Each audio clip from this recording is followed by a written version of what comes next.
Después de las cifras que vimos ayer, José Fernando Gil, uno pensaría que si el sistema financiero de este país tuviera unas tasas de interés más acordes, más suaves, el sistema financiero tendría una muy buena penetración en Colombia, pero aún así está como mejorando. Está mejorando, Nacho, ya que creció en el año 2020 en 2.600.000 personas que accedieron por fin al sistema financiero.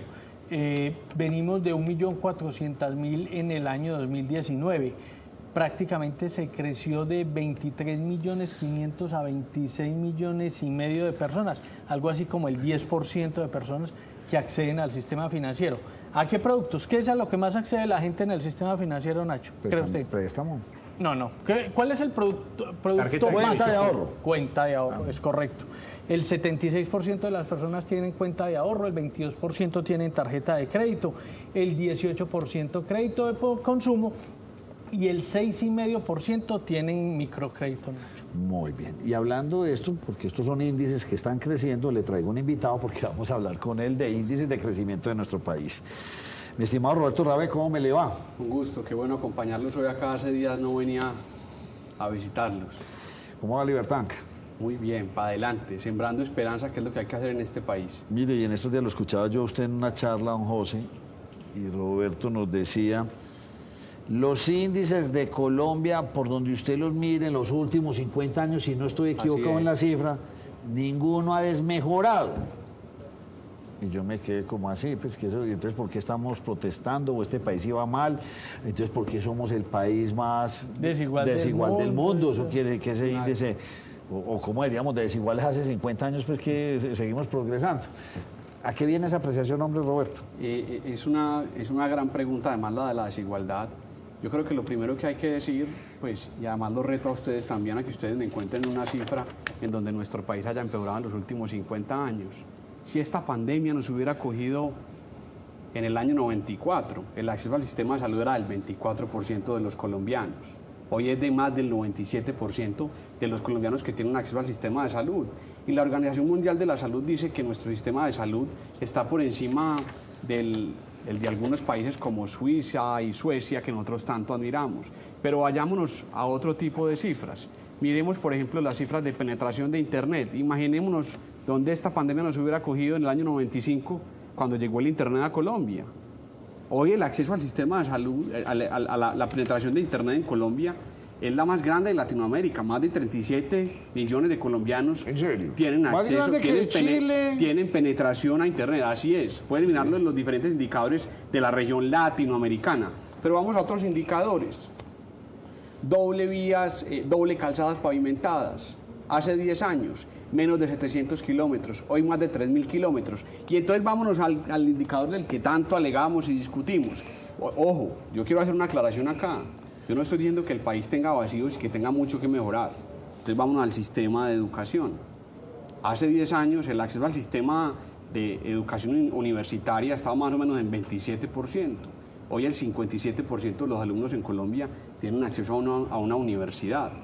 Pero podemos irnos a muchos indicadores. Yo tengo una teoría, pues no tengo, además no es mía. A mí me gusta mucho un escritor que ha venido a Colombia en los últimos años que se llama Steven Pinker. Y entonces lo que dice él con cifras y números es, el mundo está mejor. En los años 70, 80, más del 90% de los países tenían gobiernos militares o dictaduras. Hoy más del 94% tienen democracias. Y entonces sigamos el acceso a bienes básicos, el aumento de la clase media, las muertes por guerras, seguridad. Todo esto ha disminuido, pero vuelvo y lo repito, no quiero decir que no hayan vacíos. Que no hayan vacíos y que estemos mal. La pandemia tristemente dejó en Colombia pues casi 3.5 millones más de personas en situación de pobreza, y eso es muy triste, y eso hay que tratar de eliminarlo. Pero el ingreso solidario, que ha sido un programa del gobierno exitoso, pues lo que hizo fue que, contuvo un poco y evitó que 2 millones de personas más estuvieran en la pobreza.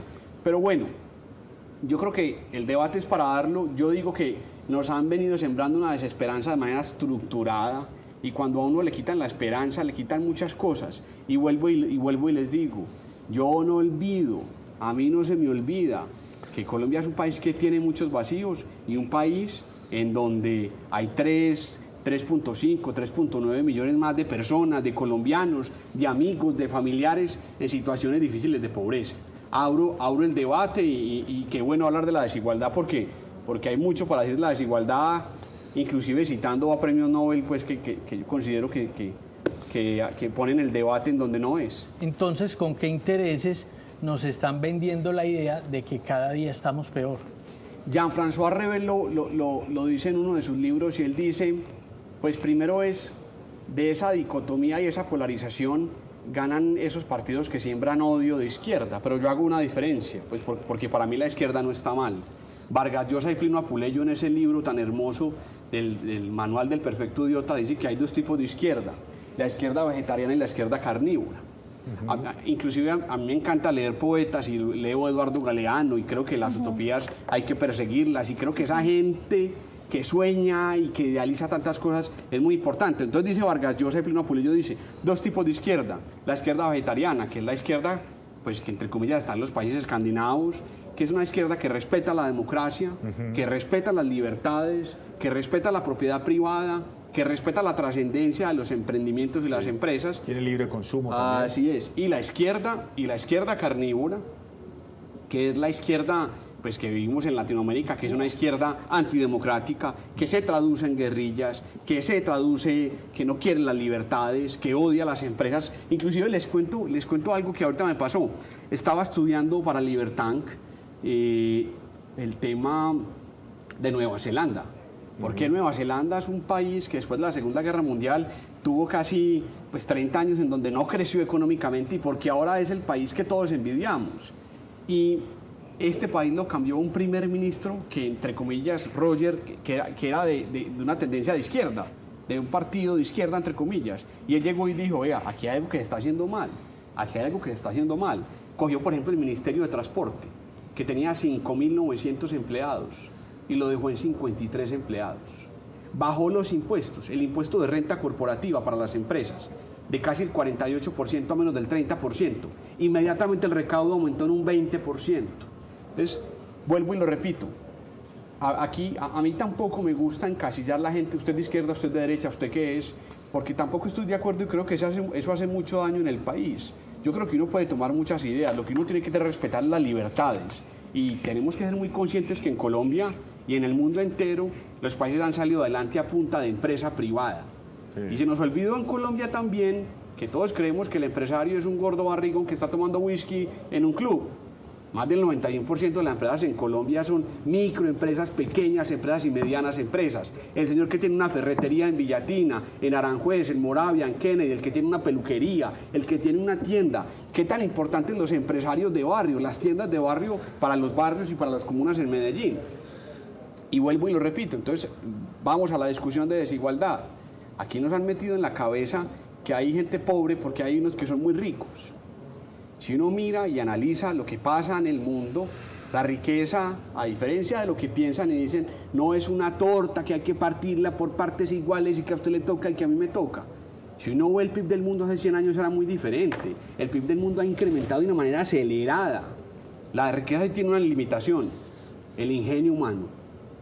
Esa es la limitación. La riqueza ha ido creciendo y además se genera más riqueza, se genera más empleo, pero también hay que un poco aclarar y ir a los números y hablar sobre la importancia de las empresas, la importancia de la riqueza del empleo en esta sociedad. No, lo estaba pensando, porque entonces, o sea, esto está construido para hacernos sentir que vamos de bruces. O para llevarnos a esa izquierda de Latinoamérica. Mira, que se vive en otras partes de Latinoamérica. Mira, yo les quiero decir una cosa. Yo en mi vida, pues, como escritor de CNN, como columnista de La República, yo trato de hablar con base en las certezas. Yo no soy pues Walter Mercado para decir puntualmente que tienen ese plan, pero cuando uno habla con la gente, uno se da cuenta que han venido sembrando un odio, o sea, videos, reformas tributarias que nunca existieron y que las distribuyen de manera organizada en muchos lugares, etcétera, etcétera, etcétera. Mientras ustedes miran el celular a ver qué van a preguntar, entonces, o sea, puntualmente lo que digo es, yo sí siento que están sembrando una desesperanza de manera muy estructurada, porque además les digo una cosa, marcharon 91.000 colombianos el día que más gente salió a la calle. Las cifras hablan de 91.000 colombianos. Somos 50 millones de colombianos. 50 millones de colombianos que defendemos el avance que ha tenido este país, pero que no olvidamos que hay muchos vacíos. Entonces lo que yo creo es, oiga, venga, no podemos dejar, o sea, tenemos que ser conscientes y hay que tener empatía y hay que humanizar muchas cosas de que hay gente que la está pasando mal. Pero además tenemos que añorar y marchar hacia esa utopía, esa historia de Eduardo Galeano. Un estudiante le pregunta a Eduardo Galeano, le dice, oiga, Eduardo Galeano, en un festival de poesía le dice, hermano, usted me dice no hablar de la utopía. Y usted utopía y utopía, ¿eso para qué sirve, hombre? Contá. Entonces Eduardo Galeano le responde, oiga, la utopía está ahí al frente, yo camino hacia allá, la voy a alcanzar y apenas la voy a coger, se aleja 10 pasos. Como el y luego horizonte. salgo corriendo y la voy a agarrar y no la agarro. ¿Y para qué sirve la utopía? Para caminar. Y para eso sirven esos autores y esos artistas, esos poetas, para humanizar la sociedad. Y hay que ir tras esas utopías, pero no se nos puede olvidar de dónde venimos. Pero... Esta ciudad era la ciudad con más muertos por cada 100.000 habitantes. Sí. Eso sí era complejo y difícil. De allá venimos. De allá venimos y que hemos construido. Eso no se nos puede olvidar. Y vuelvo y repito, yo no soy Walter Mercado, pero a mí sí me da la impresión de que están sembrando en nosotros una desesperanza de una manera muy estructurada, muy puntual, y que 90.000 colombianos salen a marchar porque la Constitución les da derecho a marchar y lo hacen con razones, pero nosotros estamos muertos del susto pensando que en Colombia todo esto que está pasando es una cosa apoteósica y que nos vamos a morir mañana. Y yo realmente tengo que decir que eso no es así. Roberto, ¿y cuántos tipos de derecha hay en Colombia?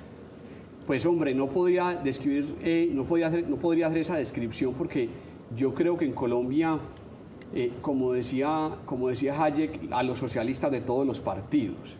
En Colombia no hay una identidad fuerte entre temas de partidos, pues si no, pues los invito a que miren quién fue el partido que introdujo la votación, pues contra temas del aborto, cómo votaron los congresistas, para que ustedes vean que no hay como un partido puntualmente identificado, unificado. Aquí hay, lo decía Hayek, me acuerdo, aquí hay socialistas de todos los partidos, también pasa en Colombia, y creo que eso hace falta también, más identidad en los partidos. Cuando vos vas a Estados Unidos, vos sabes aquí te tienes con un republicano y con un demócrata. Acá es muy diferente. Acá es muy diferente. Roberto, esa desesperanza que se está irrigando de manera interna, ¿se puede estar irrigando en el exterior y puede ser lo que esté causando esas bajas de las calificaciones que también se presentan porque hay temor con lo que pueda suceder en Colombia? Pues, a ver, yo acabo de llegar de Estados Unidos y también por mis empresas tengo muchos contactos con inversionistas del extranjero. Y uno ve que muchos de ellos se sustentan en las noticias que ven.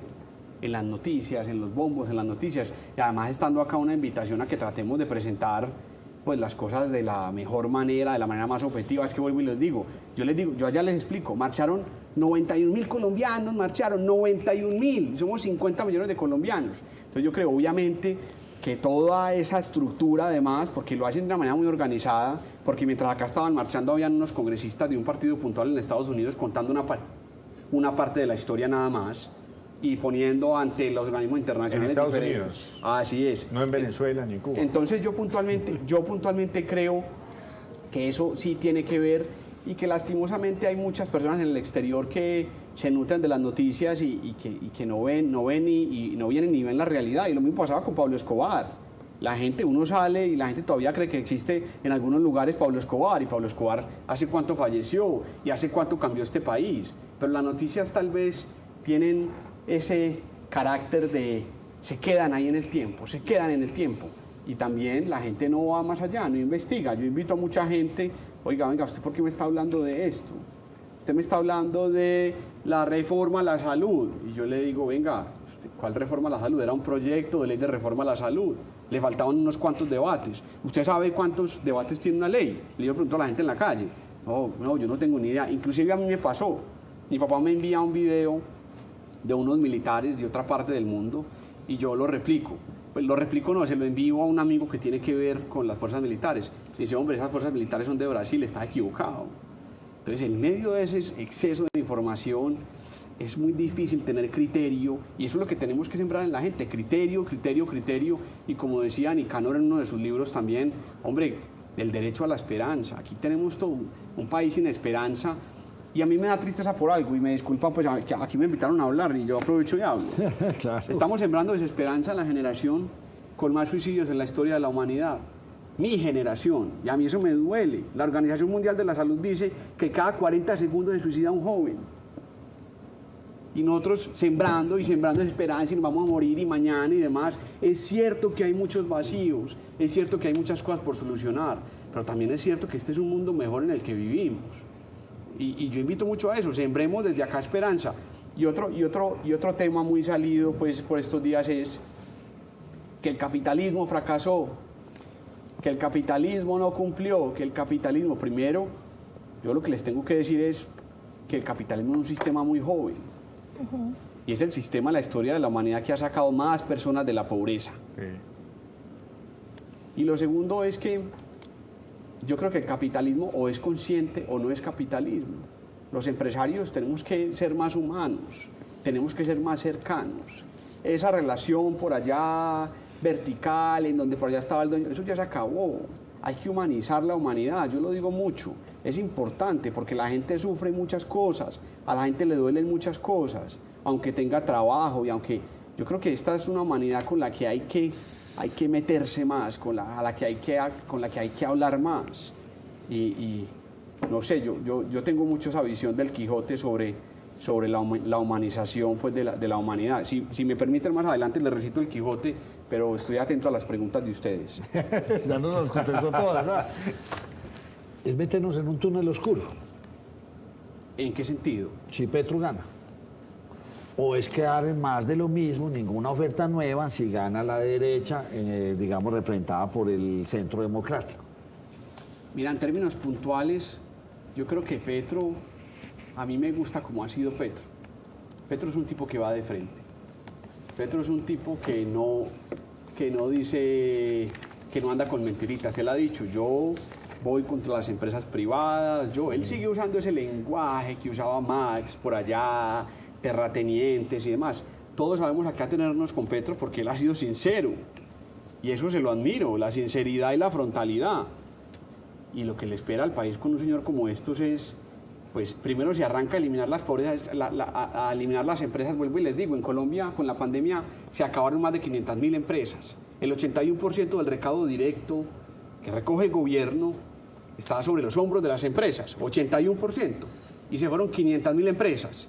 Y hemos tratado de aumentar los subsidios para que más gente no entre en la pobreza. Entonces, si Petro, es que la suma a Petro no le da, porque entonces él quiere atacar las empresas y ya además es un sistema muy probado en unos países vecinos que aunque no se puede decir porque mucha gente dice, vea pues, ya llegó este con el mismo cuento de tal partido, de tal otro, es una realidad que vivimos a diario. Pero si usted no lo dice, yo lo digo con confianza. Está bien. Entonces, puntualmente yo creo que ya todos sabemos acá tenernos con Petro, no lo tengo que decir yo porque lo ha dicho de frente. Vamos contra las empresas, vamos contra la clase rica. Y además yo les digo una cosa, pues. A ver, es que este mundo que vivimos es tan apasionante. Entonces todo el mundo habla de clase rica, clase rica. Yo les digo una cosa, en los años 80, las 5 empresas con más valor bursátil, más valor en la bolsa eran empresas petroleras. ExxonMobil, y que llevaban ahí años, 50 años, llevaban ahí muchos años. Hoy las 5 empresas más valiosas en el mundo, más valiosas en la bolsa de los Estados Unidos, son 5 empresas que fueron fundadas hace menos de 35 años. Por cualquiera de ustedes, en el rincón de una casa, en un garaje, o sea, y no eran de la clase rica, ni venían de, o sea, no, vivimos en un mundo en donde nadie es intocable, apasionante, en donde cualquiera con una buena idea puede salir adelante, puede lograr sus sueños, lleno de vacíos, porque yo siento que los vacíos del mundo son vacíos de humanidad. Hay muchos vacíos económicos que hay que llenar, sí, pero en el fondo lo que falta es humanidad. Y la humanidad no depende del sistema, la humanidad depende de nosotros. La humanidad no se impone, la humanidad se forma, la humanidad se educa. Roberto, usted está tocando un tema que vimos de manera muy latente, por decirlo de alguna forma, en estas últimas manifestaciones, y fue que se dio una lucha de clases. Por alguna razón había un enfrentamiento y entonces ya tenían un nombre para los de bien o la gente de bien y los que estaban en las calles manifestándose y dividiendo completamente. Y por ahí salía a la luz una especie de dicotomía, una variación, y era, en algún país se plantearon no acabar a los ricos, sino acabar con la pobreza. ¿Qué nos falta para entender ese mensaje? Eso es hermoso, porque ustedes ahorita me citan el coeficiente de Gini, además pues hay que ver cuál coeficiente vamos a mirar, si la desigualdad en el ingreso o la desigualdad en el consumo. Eso es lo primero. En este país no hay que fijarnos en esas cifras, lo importante no es la desigualdad, lo importante es eliminar la pobreza. Eso es lo realmente importante en este país. Pero vuelvo y lo repito, yo creo que esa desesperanza y esa rabia tiene que ver mucho con la falta de ir más allá en la información, de investigar más, de buscar más, de estudiar más. Cuando uno no tiene criterio, cualquier cosa puede sembrar desesperanza en uno. Y en eso sí tenemos que avanzar en Colombia, porque avanzamos en cobertura, pero no en calidad. Y tenemos unos señores que creen que representan la educación en Colombia. FECODE cree que representa la educación en Colombia, pero eso no es cierto. Este país está lleno de gente, de grandes líderes en la educación, de educadores que por vocación están ahí. Entonces yo creo que es importante aclarar eso. Pero a mí me gusta mucho citar autores. Me leí hace poco un libro de Chesterton, un gran filósofo inglés. Y él decía, en su época, ya hace varios cientos de años, que la sociedad pecaba un poco por ese encasillamiento. Ese encasillamiento. Usted de izquierda, usted de derecha, ¿y usted de qué es? Hombre, uno es muchas cosas a la vez, porque hay que tener esa simpleza para juzgar. Entonces, si yo leo Galeano y recito Galeano, entonces yo soy de izquierda. O sea, ¿por qué nos tenemos nosotros que calificar con esa? Eso es mediocridad. ¿Usted qué es? Usted es católico, no, usted es de derecha. ¿Y usted qué es? ¿Quién dijo eso? ¿Quién dijo que uno es una calificación, un concepto? Y uno si no puede es de ser derecha muchas ni cosas a la izquierda, vez. es un tibio. Y yo les invito a ustedes también a que tengamos esa conversación Ganar acá. matemática no quiere decir que usted sea más inteligente, que no le llama totalmente, no. A ver, lo tengo que volver a invitar. Nos cogió la noche, usted... Oiga, no me dejó recitar el alcancé a Quijote. preguntar. Lo tengo que recitar, no, es que están matando a invitados, por Dios. No me dejó ni recitar el Hay que volver a Quijote. Pero me invitar. avisa cuándo vuelve a bajar a Medellín porque quiero que me recite el Quijote y quiero que sigamos en esta discusión porque está bien interesante, José, ¿o no? Sí, claro, a mí también me quedaron preguntas. Mire, que hablamos de esto del Gini el consumo, o Gini, ¿qué fue? O Gini del consumo, Del Gini del ingreso. ingreso. O el ingreso. Ese tema me lo voy a investigar. Lo vuelvo a invitar. Bueno, muchas gracias por la oportunidad. Es que venir desde por arriba hasta aquí es demoradito. No, pero firme, aquí estamos al servicio. Listo, usted de- me avisa cuando vuelve, listo. Sí, ustedes. Usted me lo cuadra, ¿por qué no le contesta a usted? Usted pelea con él. Vamos a hacer una pausa y volvemos con ustedes.